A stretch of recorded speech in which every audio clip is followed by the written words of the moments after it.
Mga kaibigan, narito po ang isang binibini na maglalahad sa atin ng kanyang kasaysayan upang kapulutan ang aral sa buhay. Siya po ay si Dolly.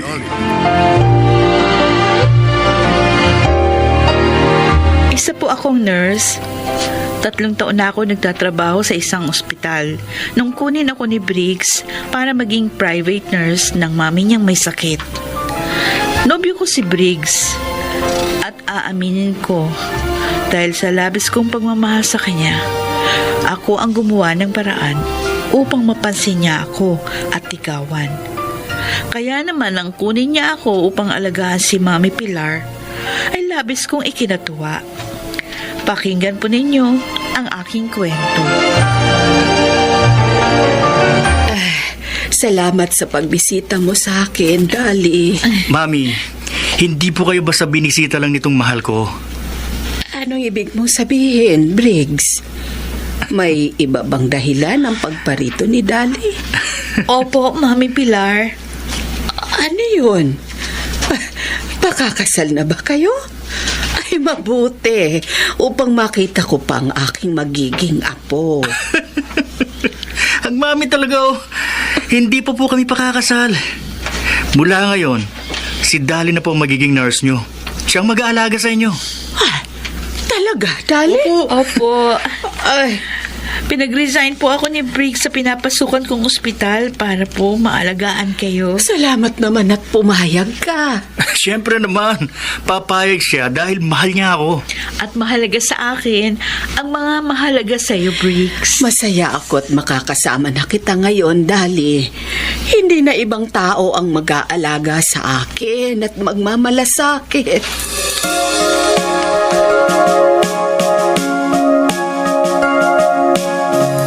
Wow, talagang piyesta tayo ngayon, paring Briggs. Man, Ang dami nating iinumin at pulutan. sabi ko naman sa iyo, Dave, di ba? Babawi ako. Sa ilang linggong hindi ko pag-inom ng alak. Dahil sa pag-aalaga ko kay Mami Pilar. Bilib ako sa'yo. Ang lakas mo kay Dolly. Ako pa? Akalain mo, iniwan niyang ospital para susundin ka. Teka, inom lang ako. Alam mo, pare, mas malaki kasing pinapasweldo ko sa kanya sa pag-aalaga niya kay Mami Pilar. At palagi pa niya ako makikita at makakasama. Alam mo naman, patay na patay sa akin ang babaeng yun. Anong plano mo ngayong nasa inyo na si Dolly? Ay, ano pa? Eh di yung sinabi ko sa'yo. Talagang itutuloy mo yun? Natural! Alam mo, ako lang dapat magmana ng kayamanin ni Mami Pilar. Ako lang. Bagay, kahit ako lumagay sa katayuan mo, hindi rin ako papayag na magkaroon ng kahati sa mamanahin ko. Teka, alam na ba yun ni Dolly? Sasabihin ko pa lang. Pero sigurado naman ako papayag yun. Dahil hawak ko ang puso niya.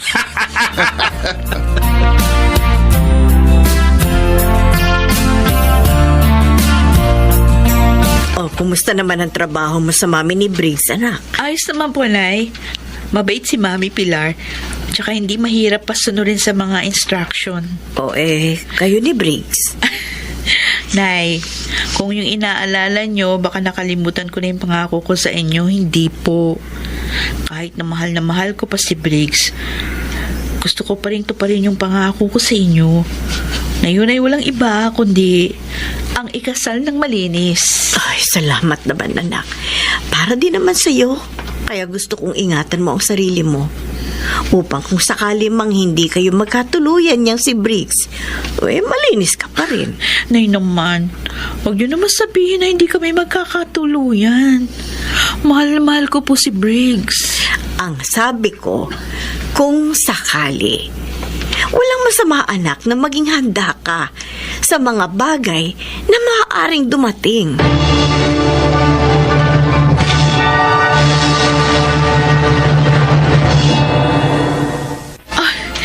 Ang gandang kwintas nito, Briggs. Mahal ito, no? Nagustuhan mo? Okay lang. Basta para sa'yo. Salamat. At higit pa dyan, Dolly. Higit pa dyan ang ibibigay ko sa'yo kapag nakasal na tayo. Ibig mong sabihin, balak mo nang magpakasal tayo? Oo naman. Pagkatapos na maisagawa natin ang binabalak ko. Ha? Anong binabalak mo? Alam mo kasi, gusto ni Mami Pilar na yung 50% ng kanyang yaman ibigay sa charity. Ha? Sinabi niya sa akin yun, kaya nalaman ko. At yun ang ayoko mangyari. O anong gagawin mo? Kailangan mo wala na siya. Habang hindi pa niya na ipapagawa sa abogado ang gusto niya. Ano? Gusto mong mawala ang sarili mong ina? Makinig ka, ha? Alam mo, hindi ko sa tunay na ina. Ampun niya lang ako. Matandang dalaga si Mami Pilar. At 10 taon ako nun nang ampunin niya ako. Ano? Kaya okay lang sa akin. Kahit mawala pa siya. Briggs! Madali lang naman ang gagawin natin, di ba? Ha? Teka. Eto. Itong boteng nakikita mo. O anong laman yan? Ito yung iahalo mo sa pagkain ni Mami. Para unti-unti siyang manghila. Akong gagawa? Siyempre! Sino ba naman? Di ba ikaw ang nurse niya eh? Pero, nabawasan ko nito ang konti dahil napainom ko na sa kanya yung iba. Kaya nga, medyo mahina na siya ngayon. Dali, tulungan mo na ako. Para din naman sa atin to eh. Kapag nakuha ko ng lahat ng yaman ni Mami, mabibigyan kita ng ingranding kasal at isang maginhawang buhay. Hindi naman ako naghahangad ng ingranding kasal. Kahit simpleng buhay at kasal lang, okay na yun sa akin. Basta kasama lang kita. At isa pa, masama yung gusto mong gawin. Kasalanan yun. Eh, ayoko naman ng ganong buhay lang, Dali. Ang gusto ko, marangyang buhay ang maibigay ko sa'yo. Pati na sa mga magiging mga anak natin. Kaya sige na, pumayag ka na. Pero, Yun ay kung talagang mahal mo ako. Gagawin mo ang sinabi ko.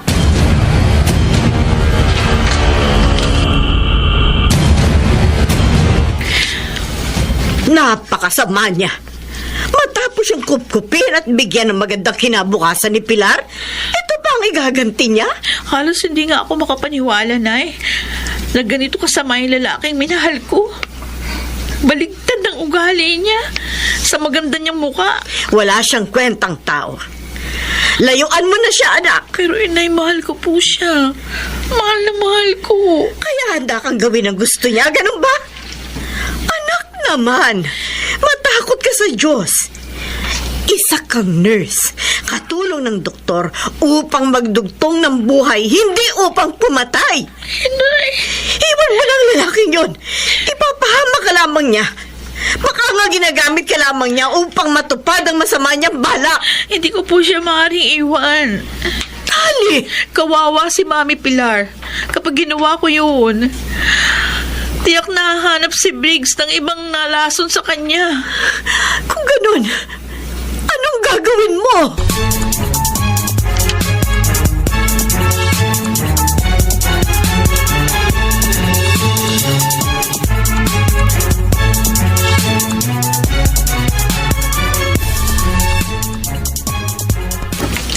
Ayon sa pagsusuri, lason nga ang laman ng boteng ito, Dali.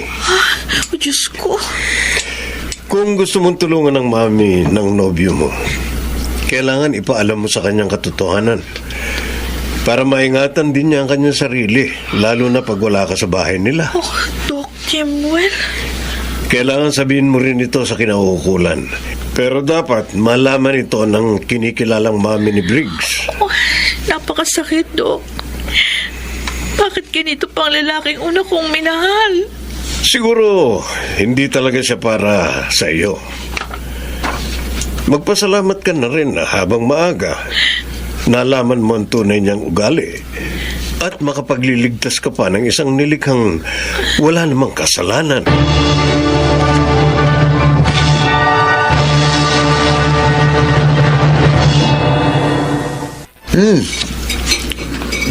Ang sarap palang magluto ni Dali, Briggs.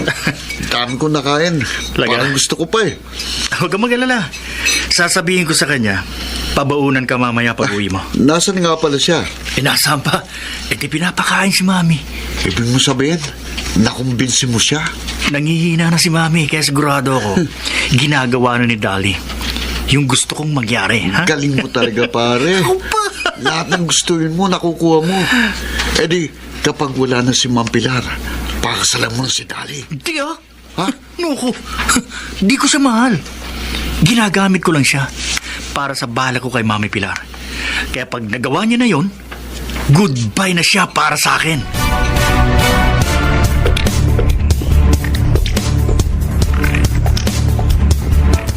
Bakit ganon, Dali? Akala ko ba nangihina na si Mami? Bakit ang makita ko sa kanina, parang lalo siyang lumakas? I'm sorry, Briggs. Pero hindi ko kayang gawin yung gusto mo. Ano sinabi mo? Ulitin mo nga! Hindi ko kayang gawin. Ang iniutos mo, lasunin ko ang babaeng umampon at nagpala sa'yo. Walang hiya ka! Pinaniwala mo akong susundin mo ako. Yung pala, niloko mo lang ako, ha? Tama na yan! Itigil mo na ang pananakit kay Dali. Mami Pilar, nakakatayo na kayo? Oo, dahil pinagaling ako ni Dali. At matagal ko na ring alam ang maitim mong balak. Mami, Isa kang ahas, Briggs. Matapos kitang kupkupin, pagpabalakan mo pa akong patayin. magpapaliwanag po ako. Sige na, Mamang Polis. Hulihin niyo na ang lalaking ito. Naku, sir, hindi. Huwag po. Ayoko. Hindi ako sasama sa inyo. Ayoko!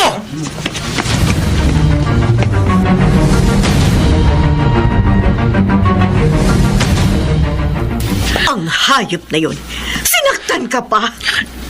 Hayaan nyo na siya, Inay. Total nakakulong na siya. Pasensya ka na sa mga nangyari, Dali. Okay lang po yan, Mami Pilar. Basta importante, ligtas kayo. Pero nasasaktan at nalulungkot ako. Dahil ngayon, mag-isa na lang ako. Huwag kang mag-alala.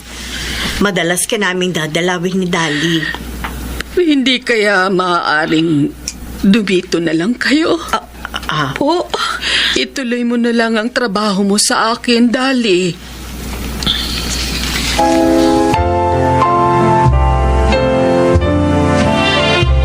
Akala ko, makakasama na uli kita sa ospital.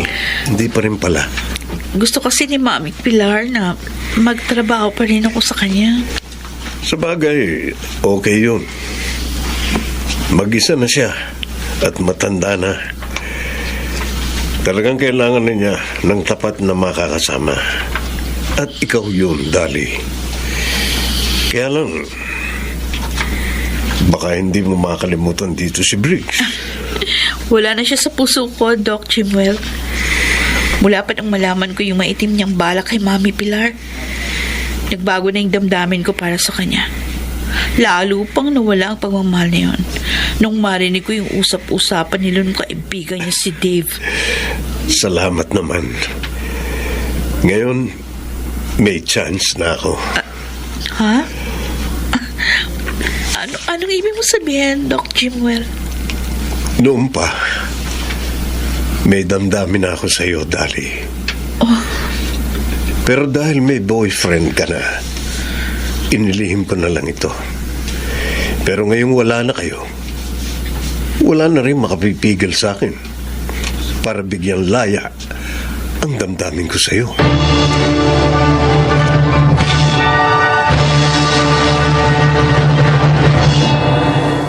Naging mabilis ang paglimot ko kay Briggs. Hindi lang dahil sa masama niyang ginawa, kundi dahil na rin kay Jimwell. Tunay ngang ang makagagamot sa isang pusong sugatan ay isang pusong nagmamahal. Ako si Dali. Ito ang aking buhay. Narinig po ninyong isang kasaysayan at naway kinapulutan niyo ng aral sa buhay. Mga nagsiganap, Chiquit del Carmen Amor, Maynard Landicho, Jenaline de la Cruz, Janelle Benjamin, at Rosana Villegas sa papel na Dolly. Naglapat ng angkop na tunog Jerry Mutia sa musika ni Buboy Salonga. Supervisyong teknikal Bong Muyar at Eric Lucero. Creative Consultant Phil Cruz. Production Assistant Anching Cruz. Ito'y mula sa panulat ni Telma Corporal Alcantara. Sa direksyon, Salvador M. Royales. Ito ang aking buhay.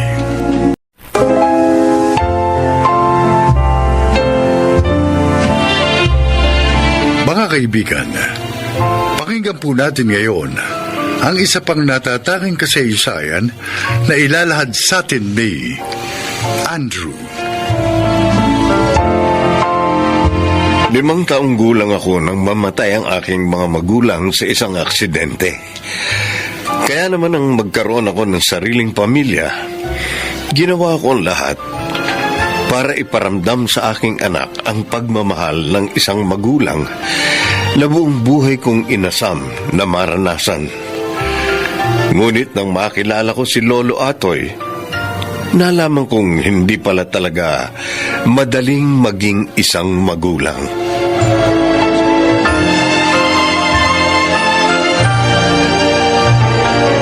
Sigurado ba kayong ayaw niyong bilhin yung lupang inaalok sa inyo, Andrew? Pag nagkataon kasi, Chang, dito na kami maninirahan ni Fe. Paano yung mga trabaho namin? Pwede nyo naman gawing bahay bakasyonan yun. Kailangan ho sa bahay, Chang, may nag-aalaga. Kasi kung wala, masisira agad yun. Sabagay. Ang bahay kasi parang tao yan. Kailangan may mag-aalaga dahil pag wala, para bang nagtatampo. Ayos na ang ganito, Chang. Kapag napapayagan kami pareho ni Fe na mag-leave, nakakapagbakasyon kami rito sa inyo. Ay, siya, sige. Bukas naman lagi ang aming pinto sa inyo. Mama! Oh, Bea, saan ka galing? Ano yung dala-dala mo? Tingnan niyo po, oh. Ginawa na ko ni Lolo Atoy ng LEC na gawa sa papel. Tapos, kapag hinipan ko, iikot siya. Tingnan niyo, oh, ha? Hihipan ko. Ay, nako, nawiwili ka na dyan kay Lolo Atoy mo, ha? Oo nga, Bea. Mula nang dumating tayo rito nung linggo, araw-araw kang naroon sa bahay ni mga Atoy. Baka ang likot-likot mo doon, ha? Di po. Abay, marami ang nawiwili dyan kay Atoy ng mga bata. Mabait naman kasi ang matandang yan. Mag-isa lang ba siya sa buhay, Chang? Ay, hindi. 5 anak niyan, eh. Lahat na po may pamilya? 3 yung may pamilya. Nandito lang naman sa Pilipinas. Kaya lang malayo rito. Bihirang dumalaw. Yung 2 wala pang asawa nasa abroad. Sa Canada naman yata yung isa. Tapos yung isa naman nasa New Zealand daw. Parang na silang residente ron. Biyudo na raw ho ba siya? Oo, matagal na. Ay, kaya pala mag-isa lang siya, no? Maraming pera yan. Pero napakasimple kasing tao. Kaya ang bahay, maliit pa rito sa bahay namin. Abay, kapag Pasko o Bagong Taon, namimili yan ng mga regalo para sa mga bata rito. Bakit hindi siya binibisita ng mga anak niya? Oo nga. O kaya naman, bakit hindi na lang siya tumira sa bahay ng isa dun sa mga anak niya?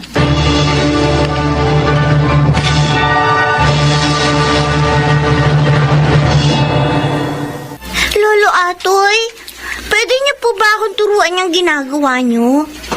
Gusto mo bang matuto? Opo. Gusto ko rin pong gawan si Mama at si Papa nung ganun yung ginawa niyo, yung nakasabit sa dingding. Yung bonnet. Opo. Napakabait mo namang bata. Sige. Tuturuan kita. Pero tatapusin ko lang itong ginagawa ko, ha? Opo. Ano nga po pala yan? Ay, guwantes. Guantes?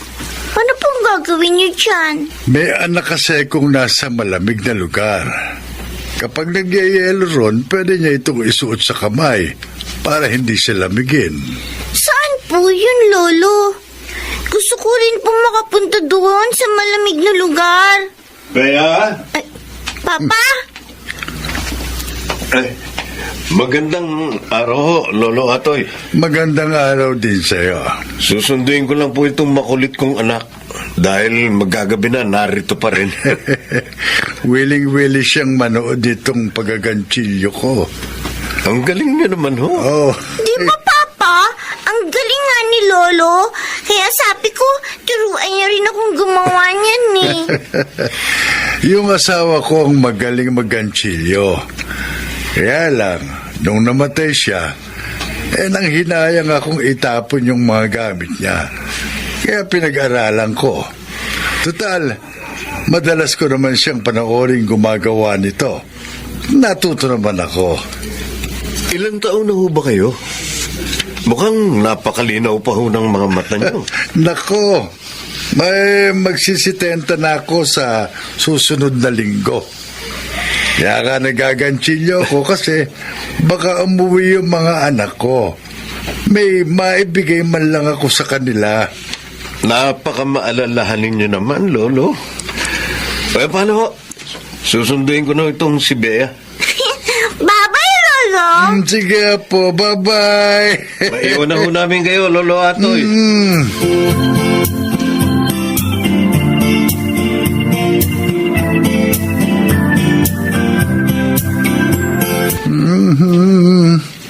Di malamig na itong sabaw.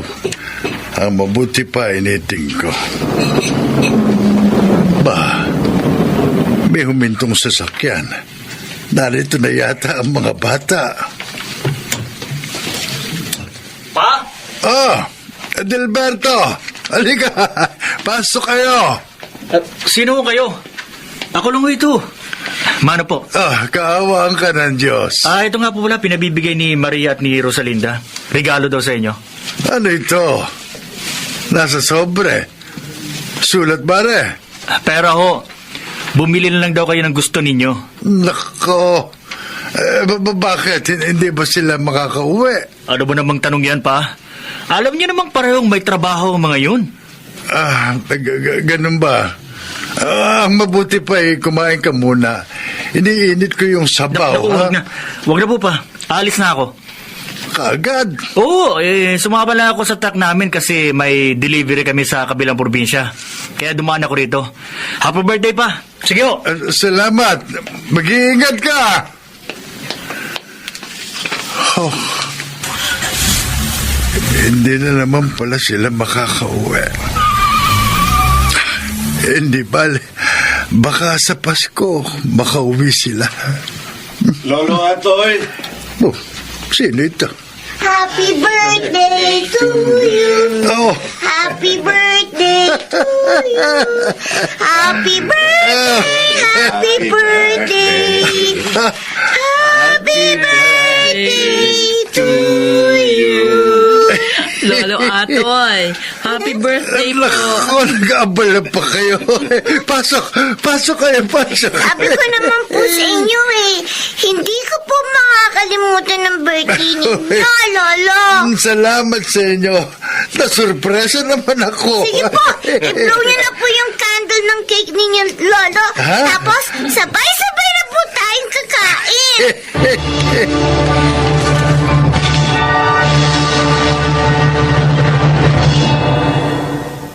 Ito na yata ang pinakamasaya kong kaarawan.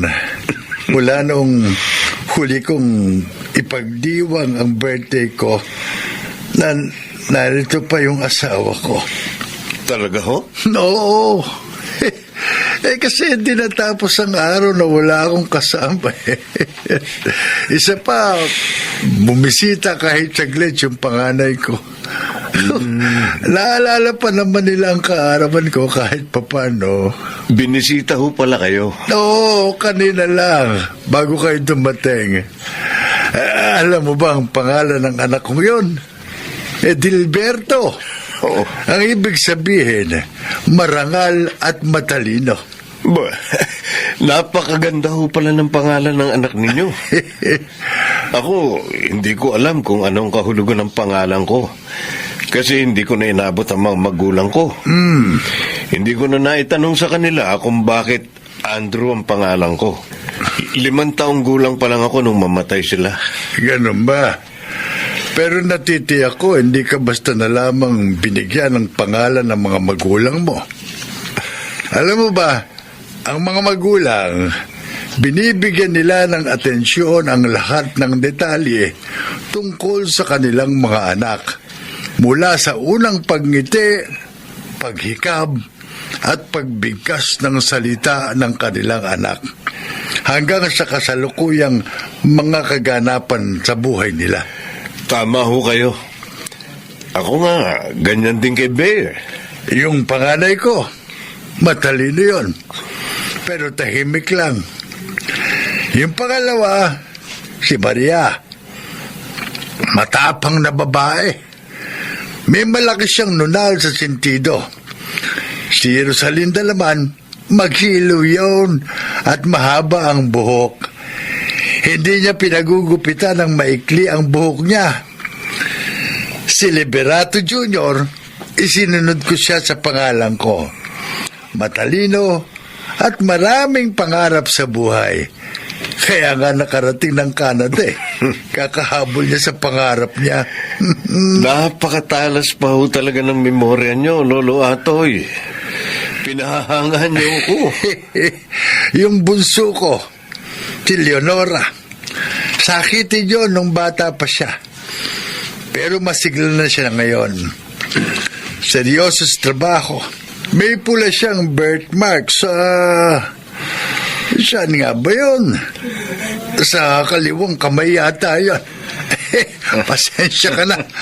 10 taon ko na kasing hindi nakikita ang bunso kong yun.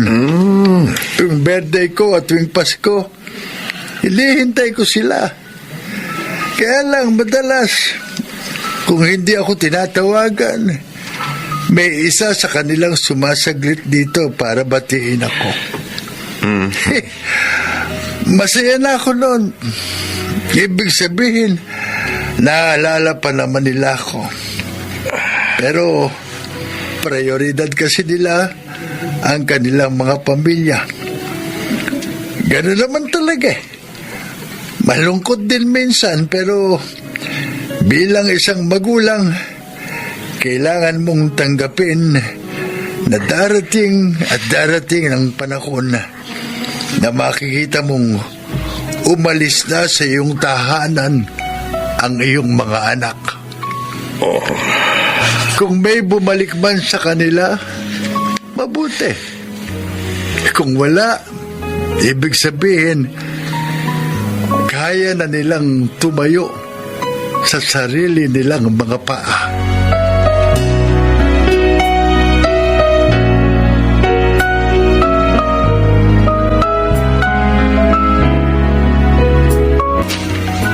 Uy, kanina ka pa walang imek. Andrew, bakit? Hindi ko makalimutan ang mga sinabi ni Lolo Atoy kanina. Parang kinurot ang puso ko. 5 ang anak niya. Pero sa tuwing kaarawan niya, o kaya Pasko, isa lang ang bumibisita sa kanya. Parang representative ng magkakapatid. Tayo, iisa lang ang anak natin. Si Bea lang. Pag tumanda ba si Bea, maaalala niya pa na bisitahin tayo sa kaarawan natin?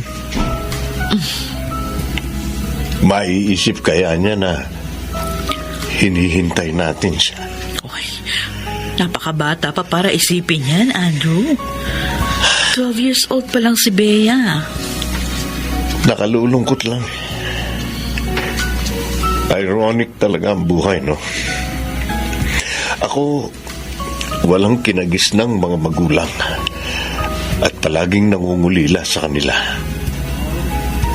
Ang mga anak ni Lolo Atoy, may magulang pa pero parang hindi nila pinahalaga ng panahon na nabubuhay pa ang kanilang ama.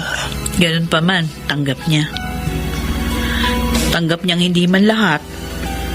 Pero may mga magulang na gaya niya na hindi na mapaglalaanan ng oras ng kanyang mga anak. At sa tingin ko, ganun ang pagiging magulang. Kailangan mong matutuhang mahalin ng lubos ang iyong mga anak. Para kung dumating man ang panahong gaya nito, wala na siyang panghihinayangan pa.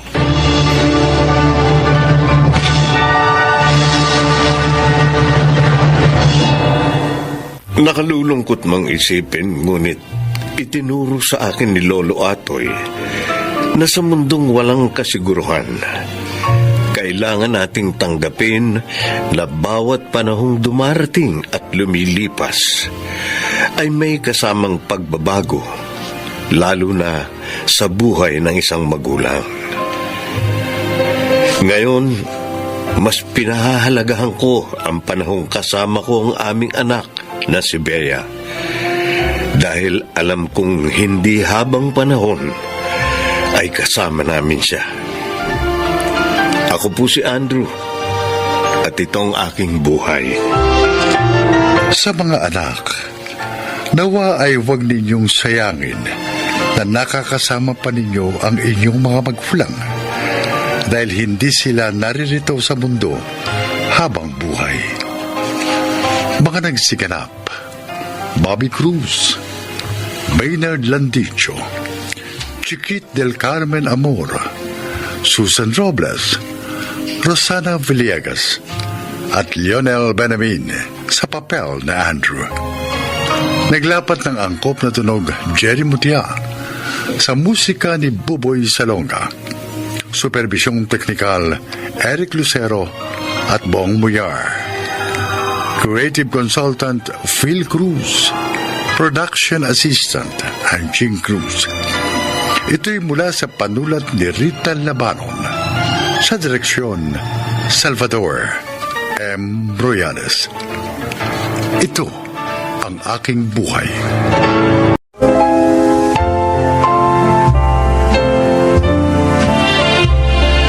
Mga kaibigan, pakinggan po natin ngayon ang isa pang natatanging kasaysayan na ilalahad sa atin ni Angela. Lumaki ako sa kasabihang kasal muna bago sex. Iningatan ko ang aking pagkababae at pinangako ko sa aking sarili na hindi ko ito bibigay hanggat hindi ako kinakasal. Pero nabali ko rin ang paniniwala ko nung dumating sa akin ang isang lalaking minahal ko ng todo. Hiningi niya sa akin ang aking pagkabirhen at dahil sa mahal ko siya at lubos ang aking tiwala, wala akong pag-aalinlangan na ibinigay ang aking puri. Ngunit pagkatapos nun, bigla na lamang niya akong iniwan. Samantala, hindi nagtagal, may dumating na bagong pag-ibig sa aking buhay. Si Boyet. Nasaan na kaya si Boyet? Tagal-tagal naman. Ay! Oh, sino nga ba? Huwag matakpan yung mata ko. Surprise! Ay, ginulat mo naman ako, Boyet. Ikaw talaga. Bigla-bigla ka na lang sumusulpot. Kala mo siguro hindi na ako darating, no? Sorry kung na-late ako, ha? Ay, teka. Yan pala, para sa'yo. Thank you. Ang sweet mo naman. Marami pa akong surprise sa'yo. Tara, simulan na natin. Alis na agad tayo dito sa park? Oo. Ay, mamaya na konti. Dito muna tayo kahit ilang minuto. Okay. Sabi mo eh. Tahimik kasi dito eh. Walang ganong tao. Parang ang sarap magkaroon ng sweet moments. Tara, maglakad-lakad tayo.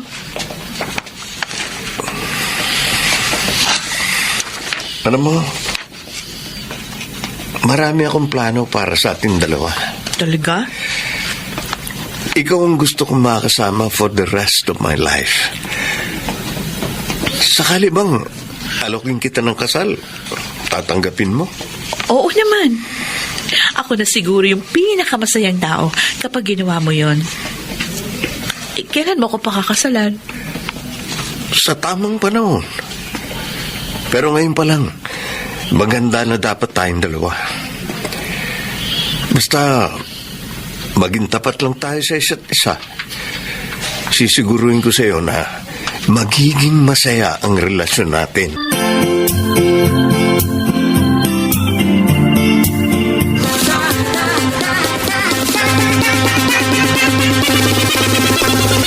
Para sa pagbubuntis ni Maita at sa nalalapit na pagiging tatay ko. Cheers tayo! Cheers! Ang tanong ano kaya magiging itsura ng anak mo, friend?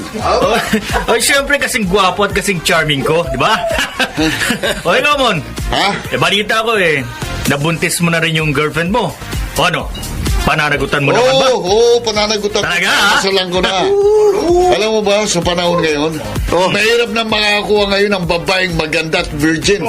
Talaga? Virgin pa si May bago mo siya nakuha? Oo, Boyet. Bago ko niligawan si May, siniguro ko muna na wala siyang nakaraan. At ako ang makakauna sa kanya. Uy, di naka-jackpot ka, Dre. Ayoko kasi ng babaeng may nakaraan Kapag kasi may experience ng isang babae, hindi na niya maiwasan na ikumpara ka sa ex niya pagdating sa kung sinong magaling sa kama. At saka, nakakababa ng paglalaki yung magkaroon ka ng girlfriend na napagsawaan na ng iba. Alay mo ba kung ikaw o yung ex niya yung iniisip niya sa tuwing nagsisiping kayo? Tapos kapag nagkasalo mo kayo ng ex niya, iisipin niya sa'yo na mahilig ka sa tira-tira. Masisigmura mo bang marinig na sa ex niya na pinagsawaan na niya yung girlfriend mo? Ang pangit pakinggan, di ba? Oo, cheers tayo! Cheers! Ikaw, sa palagay mo, virgin pa girlfriend mo? Siguro. Siguro. Wala pa kasing nangyayari sa amin Nabalita ako kay Maita na may naging boyfriend si Angela 4 years ago, pare. Talaga? Bakit gulat na gulat ka? Hindi ba sinabi sa'yo ni Angela yung nakaraan niya? Hindi niya sinabi sa akin yun. At saka, hindi rin naman ako nagtanong Naku. Patay tayo dyan. Pero matinong babae naman si Angela, kaya sa tingin ko naman, walang dapat ikabahala si Boyet, di ba? Di ba, Boyet? Isa sa mga standards mo sa babae, kailangan virgin pa bago mo makuha. Ang tanong, handa mo bang bali ng standards mo? Sakaling malaman mong hindi ikaw ang nakauna sa girlfriend mo. Talagang dinala mo pa ako dito sa resort para i-celebrate yung 5th anniversary natin. Matsari pa. Gusto ko, maging memorable ang bawat mansari natin. Teka muna. Talaga bang desidido ka nang magpakasal tayo sa susunod na taon? Bakit malungkot ka? May iniisip lang ako, Angela. Ano yun? Siguro naman pwede kong malaman kung ano yung iniisip ng future husband ko. Tungkol saan ba yun? May naging boyfriend ka pala 4 years ago. Oo. Kanino mo nalaman? Kay Kuya Efren mo? Bakit hindi mo ikinwento yun sa akin? Hindi ka naman nagtatanong sa akin Kung nagtanong ka, di sasabihin ko sa'yo, yun ba yung gumugulo sa isip mo? May nangyari ba sa inyo ng ex mo? Bakit ba gusto mong malaman yun? Nakuha ka ba niya? Ayoko magtago ng sikreto sa'yo, Boyet. Diba ikaw rin yung may sabi na tatagal ang isang relasyon kung walang tinatagong lihim, diba? So, ano nga? Oo. Nakuha niya ako. Pero nung mga panahon na yun, nagmamahalan kami. Nagkamali ako ng desisyon na ibigay sa kanya yung pagkababae ko. Ganun ba? Sana di pa rin magbago yung pagmamahal mo sa akin. Kahit na malaman mo na hindi ikaw yung nakauna.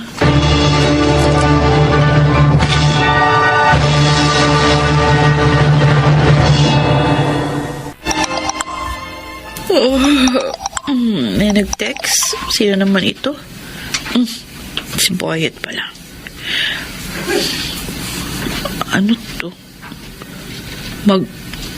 Mag-break na tayo? Diyos ko. Ano to? Ano tong tinext niya sa akin? Tatawagan ko nga si Boyet.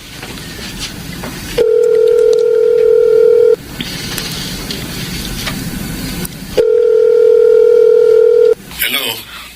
Boyet, ano tong tinext mo? Makikipag-break ka na sa akin?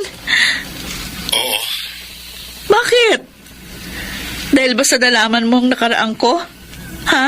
Yun ba? Oo. Oh my God. Kala ko ba mahal mo ko? Sabi mo pa sa akin, handa kang tanggapin anong man ang meron.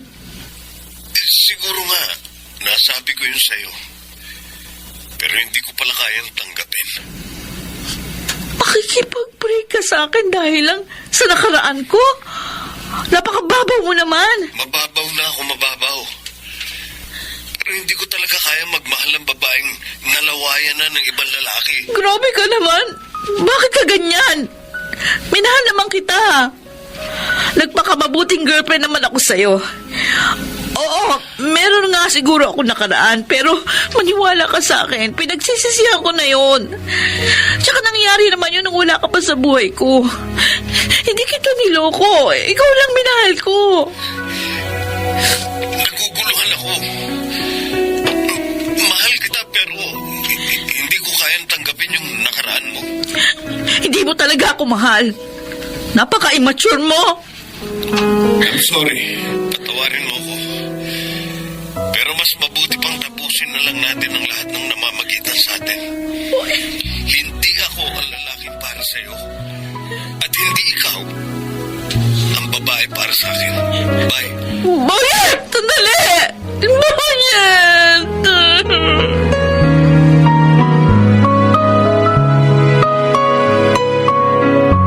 Anet, Ate Marta. Nakakaawa yung Boyet na yan. Kasi ang hanap niya virgin. Hindi pa dapat ang hanapin niya yung babaeng magmamahal sa kanya ng tapat? For God's sake, panahon pa ni Kopong-Kopong na mangyari yung sa ex mo.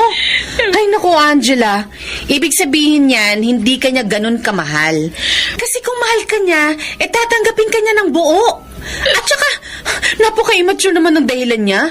Kaya ka niya iniwan dahil sa hindi ka na virgin. Ano bang utak meron yung lalaking yun? Sana nga hindi ko na lang inamin yung totoo sa kanya. Ano ka ba? Hindi habang buhay makakapagtago ka ng sekreto sa kanya. Tsaka mabuti na rin yung nasabi mo na sa kanya yung totoo habang maaga. Hindi yung kung kailan na kayo ikinasal. Saka mo lang malalaman na hindi niya tanggap ang nakaraan mo. Mas malaking problema yun. Sis, naiintindihan ko kung ngayon nasasaktan ka. Pero isipin mo, baka nabigla lang si Boyet sa sinabi niya. Malay mo, naguguluhan lang siya. Kaso Maita, baka umasa lang si Angela sa wala. Mas masasaktan lang yung kapatid mo. Abay, di kung gano'n, di sige. Ibigay mo kung anong gusto niya. Babalik naman yung sa'yo kung talagang mahal ka niya. Basta ikaw, Angela, kalma ka lang muna, okay? Kung sakaling wala mangyari sa mga darating na linggo o buwan, saka mo na lang kalimutan si Boyet at mag-move on ka. Kung hindi ka niya matanggap dahil sa hindi ka na virgin, hindi mo na problema yon. Huwag mong ipilit ang sarili mo sa kanya. Bigyan mo ng pride yung sarili mo. Marami pang lalaki dyan na matatanggap ang nakaraan mo. Hindi lang si Boyet ang pwede magmahal sa'yo.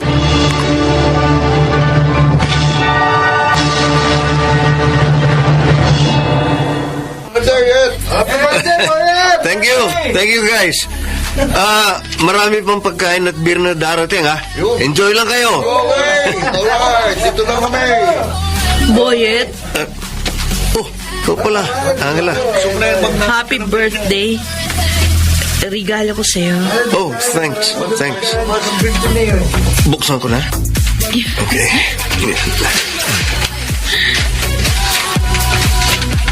Oh. Wow. Ganda naman. Leather shoes. Nagustuhan mo? Oo naman. Maganda. Alam na alam mo pa rin yung gusto ko, ha? Siyempre, di ko makakalimutan yun. Ay, sandali, Angela, ha? Ah? Dumating na siya, eh. Sino? Si Risa, fiancé ko.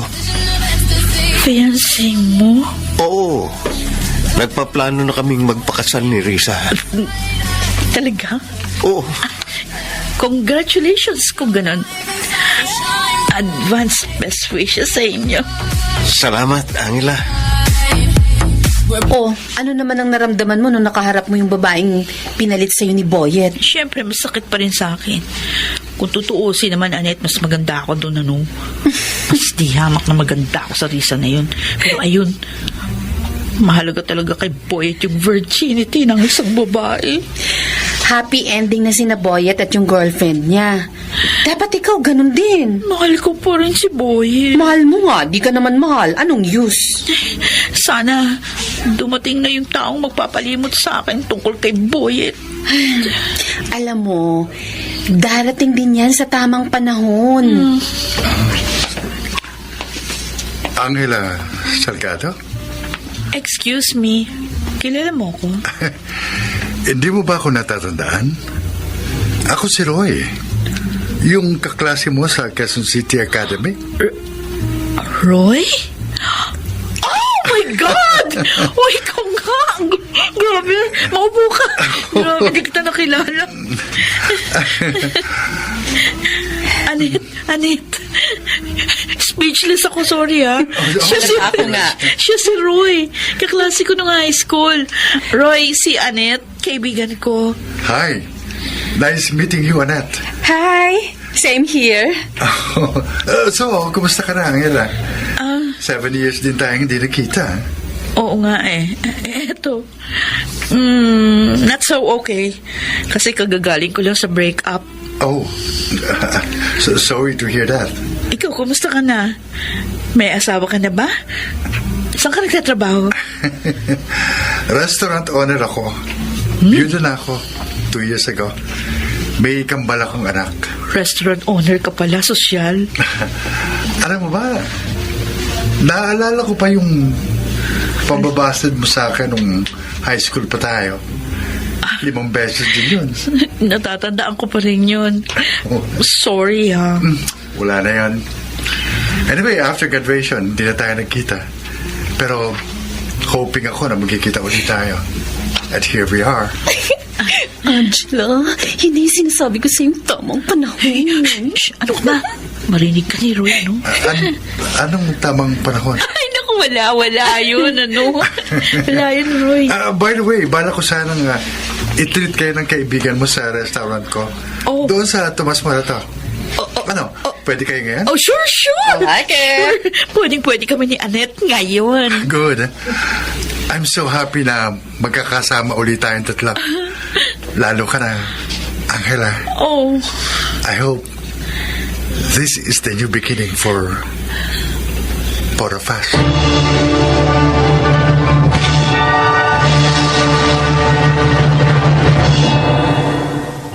To make the story short, si Roy ang aking Mr. Right. Tanggap niya ang nakaraan ko. Sa ngayon, kasal na kaming dalawa at meron na kaming anak. Ang buong akala ko noon, wala nang tatanggap sa akin pagkatapos ng mga nakaraan ko. Pero nagkamali pala ako dahil meron at merong magmamahal sa'yo at dadating siya sa tamang panahon. Ako si Angela. Ito ang aking buhay. Ang kwento ni Angela ay nagpapatunay lamang na kahit ano pa ang iyong nakaraan, ay matatanggap ka ng taong tunay na nagmamahal sa iyo. Mga nagsiganap: Yunel Benjamin, Jenaline de la Cruz, Maynard Landicho Jr., Susan Robles, Phil Cruz, at Rosana Villegas sa papel na Angela. Naglapat ng angkop na tunog Jenny Mutia, sa musika ni Boboy Salonga, supervisyong teknikal Eric Lucero at Bong Muyar, creative consultant Phil Cruz, Production Assistant Anching Cruz. Ito'y mula sa panulat ni Chris Nasenga sa direksyon Salvador M. Royadas. Ito ang aking buhay.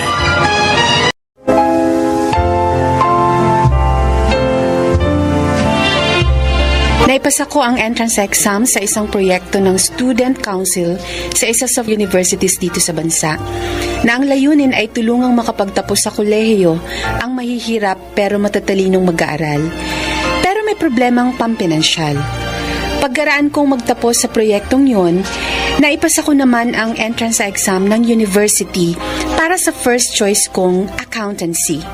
Nadaanan ko ang lahat ng pagsubok sa kolehiyo, pero sa pagitan ng lahat ng yun, nagtapos ako bilang isang cum laude at naging isa sa 15 nag-top sa board exam. Dahil doon, sinuwerte akong matanggap agad sa isa sa nangunguna at pinakamalaking professional services firm dito sa Pilipinas na may kaugnayan sa strategy at iba pang transaction services. Ngayon may trabaho ka na, abay pwede ka nang bumukod, anak. Humanap ka ng isang maayos na apartment na malapit sa pinapasukan mo. Para naman kapag galing ka sa trabaho, komportable ka nang makapagpapahinga pagkatapos. Nay, wala po akong balak na umalis dito sa Sitio Ulingan. Lalong-lalo na dito sa puder nyo, okay? Pero anak, iniisip ko lang naman yung para sa kapakanan mo. Magulo rito, maingay. At saka delikado na sa katulad mong gagabihin na sa pag-uwi galing sa trabaho. Ang didilin mo mga iskinitang dadaanan mo. Nay naman, para naman pong hindi ako rito lumaki sa Sitio Ulingan. Kabisado ko po lahat ng liliko ang iskinita rito, kaya wala po kayong dapat ipag-alala. Ay, yun nga, hindi mo maiaalis sa akin. Ang palaging mag-alala. Hindi ko po magagawang iwan ng Sitio Ulingan, Nay. Dito po nabuo ang aking mga pangarap. Kung kaya sa lugar ding ito ko rin ipagpapatuloy ang mga yun.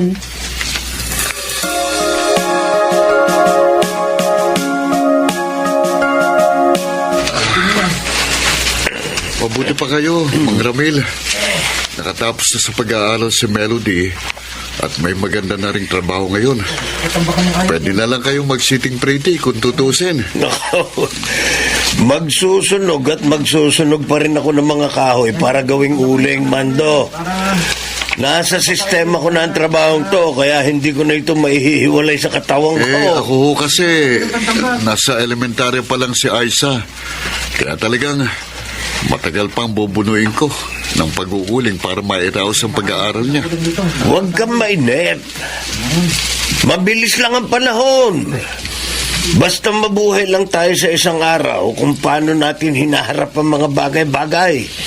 Huwag tayong masyadong mangamba para sa hinaharap. Kung sana nga ho, tulad ng naging landasin ni Melody ang magiging kapalaran din ng anak ko.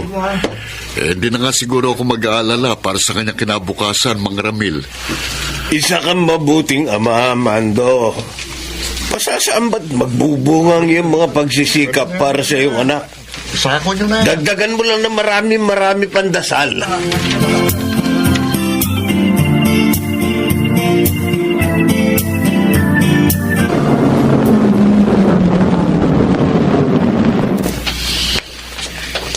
Melody! Oy, Julian, ikaw pala. Tara, sabay na tayo maglakad papasok sa sitio. Alo, kumusta na nga pala yung in-applyan mong public school malapit dito? Tanggap na ako. Oh? Oo, magisimula na nga ako magturo sa darating na school opening. Wow. Ay, mga araw na, kailangan ko pang mag-report sa school pero online-based pa rin ang pagtuturo ko dahil nga sa pandemic. Pareho pala tayo. Ka-aproba lang din ng work from home schedule ko. Mainam nga kasi mabibigyan ko rin ng oras yung mga project na gusto kong gawin dito sa sitio para sa mga kabataan dito. Ba, alam mo, makakatulong ako. Ako rin kasi gusto kong ibahagi sa mga kabataan dito yung mga programang pampaaralan. Lalo na dun sa mga out-of-school youth. Oh, talaga? Oo. Ako naman, gusto ko magtayo ng mini library. Pupunuin ko yun ng mga librong pambata para magkaroon sila ng interes sa pagbabasa kesa magpalaboy-laboy sila sa kalsada. Tsaka, syempre, mga activity na mag-i-improve sa mga skills nila. Tama yun, maganda yan. Eh, di ganito na lang. Yung itatayo mo na mini library, gawin nating munting eskwelahan. Doon ko na rin tuturuan yung mga bata. Aba? Pwede, oo nga no. Di ba? Uy, teka. Bakit nagtatakbuhan ang mga tao papalabas ng sityo? Oo nga. Tsaka, bakit may mga dala silang mga balutan ng damit? Yung iba mga kagamitan nila. Ano nangyari? Nasusunog ang sityo! Nasusunog din ang looban! Kailangan nating tumawag sa pinakamalapit na estasyon ng bombero. Ngayon din!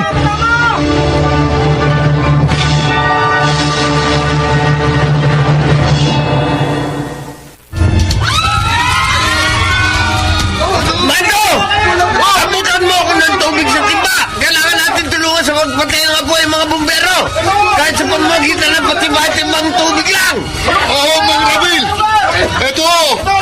Abutin ko isang timbang tubig! Pag may dumaan kapitbahay, patulungin mo sa pagiging ng tubig! Oo, Mang Ramil!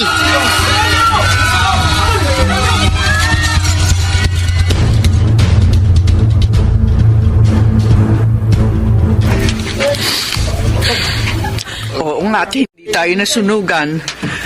Dahil napula agad ng mga bumbero yung apoy bago pa makarating dito. Wala naman tayong bahay. Pero nakakaawa naman yung mga kapitbahay nating nasunugan. Oo nga ho. Kaya nga po naisip namin ni Julian na pagsamahin ng mga sasahurin namin ngayon para ipamili ng ilang sako ng bigas at mga dilatang maitutulong sa mga kapitbahay nating nasunugan, Nay. Eh, sige. Sige. Tutulong na rin kami ng tatay mo sa pamimigay at sa ganong paraan man lang, mabawasan ang paghihirap ng loob ng mga kapitbahay natin na inabot ng sunog ang mga kabahayan. Susubukan din po naming manghingi ng tulong ni Julian sa iba pa naming mga kaibigan at kasamahan sa trabaho. Sa gayon, mas dadami po ang may pamimigay naming tulong.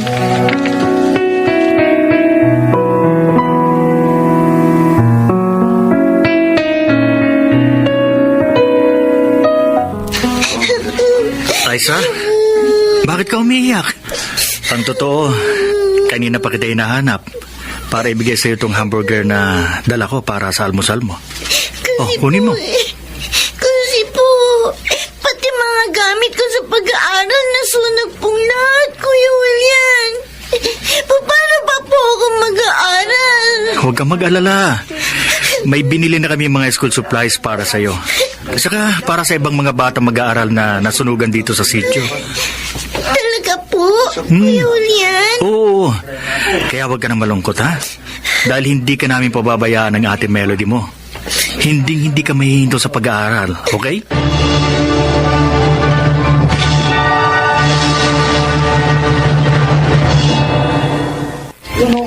Kung minsan, naiisip din namin ni Aling Amalia mo, ano pa bang yaman ang hihilingin namin sa Diyos? Samantalang, binigyan naman niya kami ng isang mabait at mapagkalingang anak tulad ni Melody.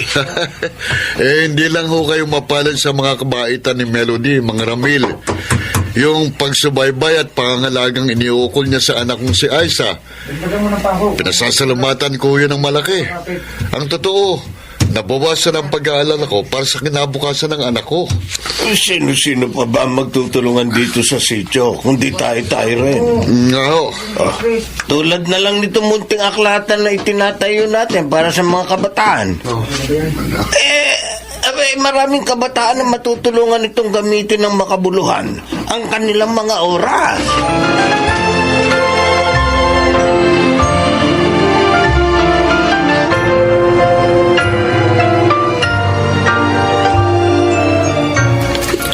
Oh, Aiza! Ang aga mo rito sa library, ah. Ayusin ko po kasi yung mga libro dito. Bago dumating yung mga batang kasama ko na tuturuan ni na Ate Melody at Kuya Julian, Nanay Amalia. Ay, siya, dalan dito ka na. Ikaw na ang bahala rito, ha? Pupunta na kasi ako sa palengke at mamimili ng mga sangkap para sa meriendang iluluto ko para sa inyo mamaya. Ay, talaga po? Oo. Nanay Amalia? Naku, tiyak na mabubusog na naman kami sa meriendang lulutuin ninyo para sa amin. Basta ang pinakamagagawa mo at ang mga batang kasama mo rito sa aklatan, yung mag-aral kayo mabuti. Para pagdating ng araw, magkakaroon ng ibang mukha ang inyong mga buhay.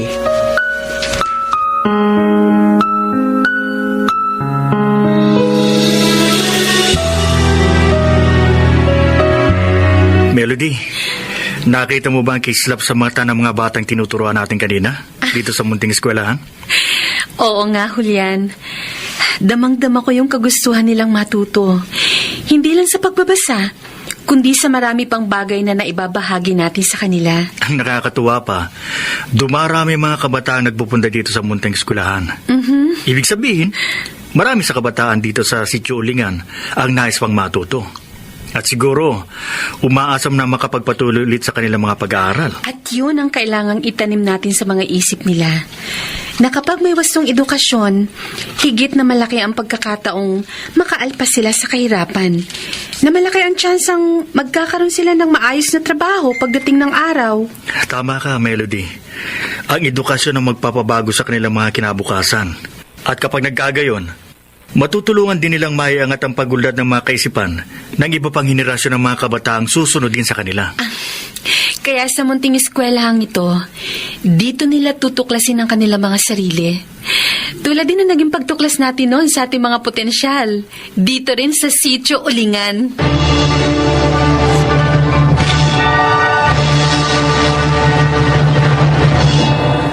Siguro nga, ang pagmamahal ko sa lugar na kinagisnan ko at sa mga taong nasa paligid nito ang pinakapangunahing dahilan kung bakit hindi ko to maiwan. Dahil para sa akin, ang pagdamay at pakikiisa sa kanilang mga saloobin ang lalong nagbibigay inspirasyon sa akin upang tulungang maiangat ang kanilang mga kaisipan at pamumuhay. Ako po si Melody, na hindi natatapos ang mga pangarap para sa mga kabataan sa Sitio Ulingan. At ito ang aking buhay. Ang edukasyon ay tila sandatang panghabang buhay na kip-kip ng bawat tao na magagamit sa paglalakbay sa mahabang biyahe ng buhay. Kung wala ang edukasyon, mahihirapan ang sino man na abutin ang kanilang mga pangarap at layunin sa mundong ibabaw. Mga nagsiganap: Susan Robles, Chiquit del Carmen Amor, Janelle Benamin, Phil Cruz, Maynard Landicho, at Jeneline de la Cruz sa papel na Melody. Naglapat ng angkop na tunog Jerry Mutia sa musika ni Buboy Salonga. Supervisyong teknikal Eric Lucero at Bong Muyar. Creative Consultant Phil Cruz. Production Assistant Anching Cruz. Ito'y mula sa panulat ni Sel Barlam. Sa direksyon Salvador M. Royales. Ito ang aking buhay.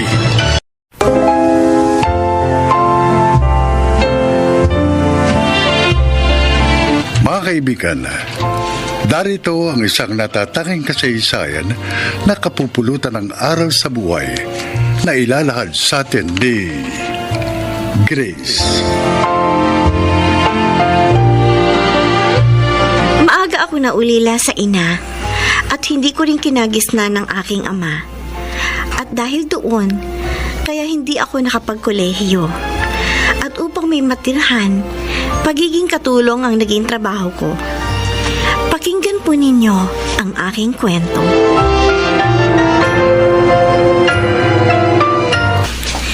Maraming salamat po sa pagtanggap niyo po sa akin dito para maging katulong ninyo, Sir Ramil. Kahit sa tindahan lang po ninyo ako nakilala, tinanggap niyo pa rin po ako. Pangako po, hindi ko po sisirain ang pagtitiwala ninyo. Pagbubutihin ko po ang trabaho ko dito sa bahay niyo. Naniniwala ako. Mukha ka namang mabait eh. Kaya nga nang makita kita doon sa tindahan sa lugar nyo, inalokagin kita ng maging katulong ko. Siya nga pala, tuwing gabi lang ako narito, no? Dahil may negosyo akong inaasikaso. Kaya sana, bantayan mong mabuti itong bahay, ha? Opo, sir. Ito nga palang magiging kwarto mo. Yan. Ang ganda at ang linis. At may maganda rin pong kama. Salamat at nagustuhan mo. May aparador ka rin dito. May electric fan na maaaring magamit. Oh, iayos mo na ang mga gamit mo para makapagluto ka na ng hapunan natin. Opo, sir.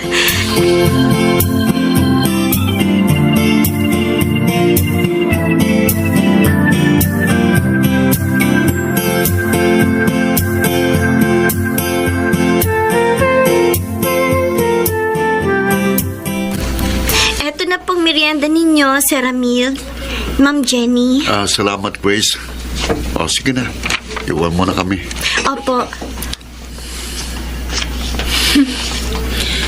Sure ka ba na mapagkakatiwalaan ng babaeng yun, Ramil? Oo naman. Mabait at masipag si Grace.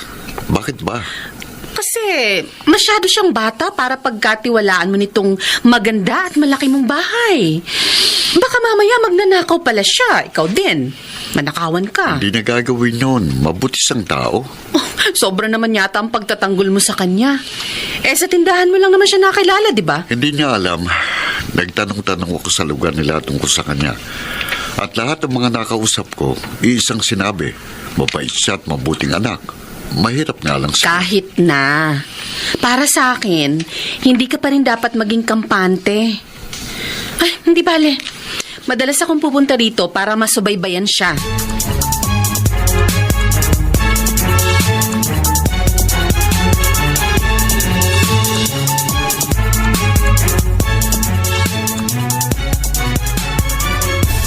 Bata at maganda kamo ang katulong ng nobyo mo, Jenny. Oo, Marcia. Pero syempre, mas maganda ako sa kanya, no? Pero kinakabahan pa rin ako. Kasi sa tindahan lang siya nakuha ni Ramil. Bakit naman kasi hindi na lang siya kumuha sa agency? Aba, kung bata at maganda, dapat kang kabahan. Dahil baka mamaya sulutin niya yung nobyo mo. Oh, mawalan ka. Marcia, hindi pumapatol si Ramil sa mga katulong, no? Isa pa, mahal ako nun. Oh, huwag kang kasi siguro. Iba pag lumapit ang tukso. Kaya kung ako sa'yo, hihigpitan ko si Ramiel.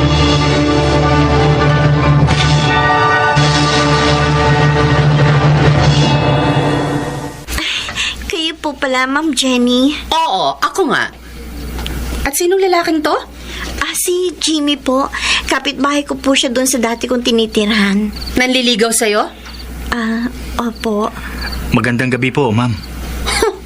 Ang galing mo rin, ano? Wala ang amo mo pero nagpapapasok ka ng lalaki sa pamamahay niya. Ma'am, nandyan po si Sir Ramil. Nasa kwarto po niya. Ha? Maaga po siyang umuwi dahil masakit daw po ang ulo niya. Narito na po siya nang dumating si Jimmy. Totoo po yun, ma'am. Ay, bahala nga kayo sa buhay niyo. Buisit. Mukhang masungit ang nobya ng amo mo, Grace. Akala lang niya siguro, hindi alam ni Sir ang pagparito mo. Pwede kayang bumalik ako rito? Gusto ko lang namang makatiyak na okay ka dito. Tsaka para makita na rin kita. Sasabihin ko muna kay Sir Ramil.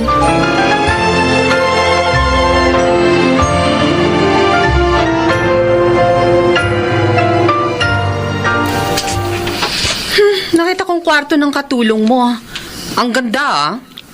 Meron pang radyo at TV. Paano mo nakakita? Tinignan ko. Na-curious kasi ako. Parang sobra naman yatang maganda ang kwarto ni Grace kesa sa kwarto ng dati mong naging katulong. Jenny, gusto ko lang malibang si Grace. Para pagpagod na siya, may mapaglibangan siya. Wow. Sobrang concern. Hey, are you jealous? Sobrang concerned ka kasi. At saka, bakit? May karapatan naman ako magselos, di ba? Dahil girlfriend mo ko for 3 years. Wala kang dapat ipagselos. Ikaw lang ang mahal ko. Kung tuksuhin ka ng babaeng yun. Hindi niya gagawin yon dahil matino siyang babae. At ako naman, matinuring lalaki. Ewan ko, ha? Jenny! Ramil, mas mapapanatag ako kung iba na lang ang kunin mong katulong. Paalisin mo na lang ang babaeng yun.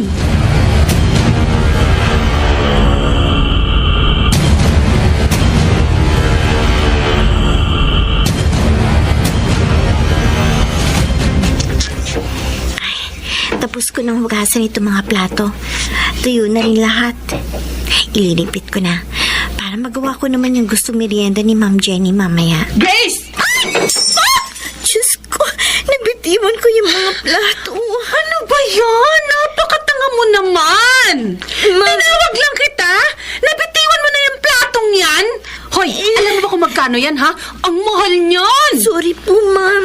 Sorry ka dyan! Nagulat po kasi ako sa pagsigaw ninyo sa pangalan ko eh. Aba! Hindi ko po sinasadya. At kasalanan ko pa ngayon, ha? Kasalanan ko pa, ha? Ma'am Jenny, tama na po. Yan ang bagay sa'yo!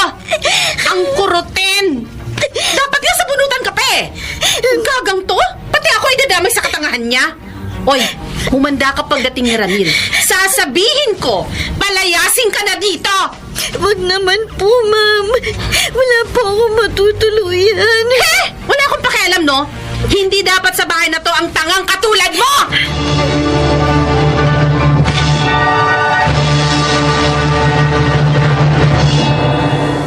Hindi mo siya dapat sinaktan, Jenny. Bawal yun sa batas. Kinarot ko lang naman dahil nga ang tanga. Mali pa rin ang ginawa mo. Isa pa, sabi ni Grace, sumigaw ka habang nasa likuran niya. Kaya nagulat siya at nabitiwan ang mga plato. At mas naniniwala ka sa kanya kaysa sa akin, ganon? Sa akin ay kung ano lang ang tama. Bakit ka ba ganyan? Sabihin mo sa akin, may gusto ka ba sa babaeng yon, ha? May gusto ka ba sa katulong mo? Sinabi ko na sa'yo, di ba? Wala akong gusto sa kanya. Bakit ba ang dumi ng isip mo?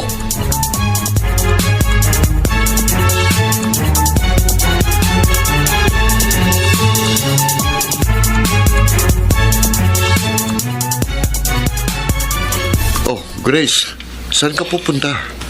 Bakit ang kaimpake mga gamit mo? Narinig ko po yung pag-uusap ninyo ni Ma'am Jenny, sir. Gusto po niya umalis na ako dito.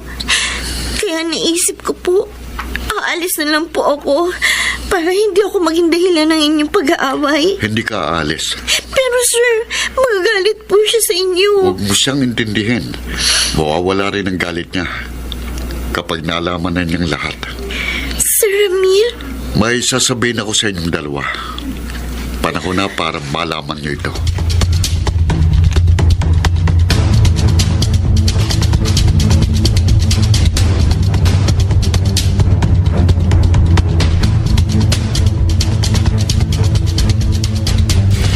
Mas kinampihan pang katulong niya kaysa sa'yo?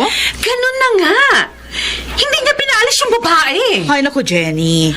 Baka nga may gusto siya sa Grace na yun. Hindi ko na alam ang gagawin ko, Marcia. Ayaw ko mawala sa akin si Ramil. O para malaman mo kung mahal ka pa rin niya, pamiliin mo. Ikaw o ang katulong niya? Oo nga, no? O sige, gagawin ko yun. Kaso, paano kung hindi akong piliin niya? Oy, doon mo ihanda ang sarili mo, girl.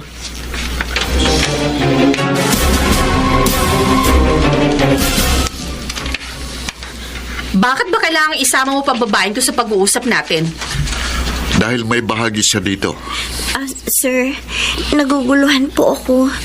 Ano po bang gusto ninyong sabihin? Grace, gusto kong malaman mo na kaya ganitong concern ko sa'yo dahil... Dahil ano? Sabihin mo na! kapatid ko siya sa ama. Ano po? Yun ang totoo. Nadistino noon si Daddy sa probinsya at doon niya nakakilala at nakakarelasyon ang nanay mo. Nalaman ni Maming lahat.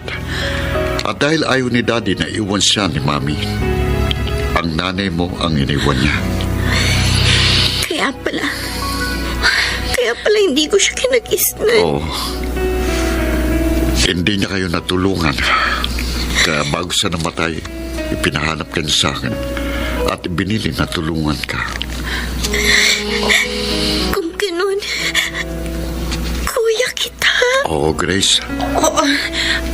At ang pagkikita natin sa may tindahan sa probinsya niyo ay hindi nagkataon, kundi isang sadyang pangyayari. At ginawa ko yun upang tuparin ang pangako ko kay Daddy. Ramil, bakit ngayon mo lang sinabi? Dahil may mga bagay pa akong inaayos para kay Grace. bagay rin ang gusto ni Dading gawin ko para sa kanya. Kaya wala kang dapat ipagselo sa kapatid ko, Jenny. Wala. Dahil ikaw lang ang mahal ko. Grace, patawarin mo ako. Nagkamali ako. Maling-mali. Kalimutan na po natin yon. Ang mahalaga, maliwanag na sa atin ang lahat.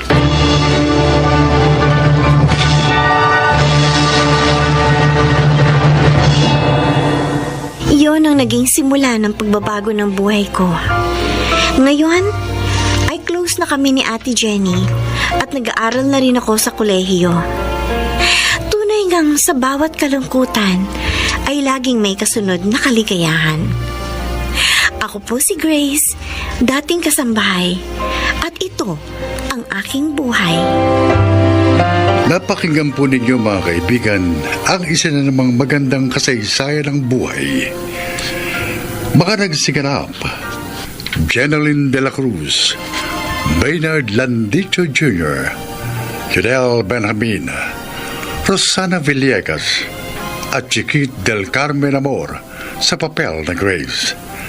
Naglapat ng angkop na tunog Jerry Mutia sa musika ni Buboy Salonga. Supervisyong teknikal Bong Boyar at Eric Lucero. Creative Consultant Phil Cruz. Production Assistant Anching Cruz. Ito'y mula sa panulat ni Telma Corporal Alcantara. Sa direksyon Salvador M. Royales. Ito ang aking buhay.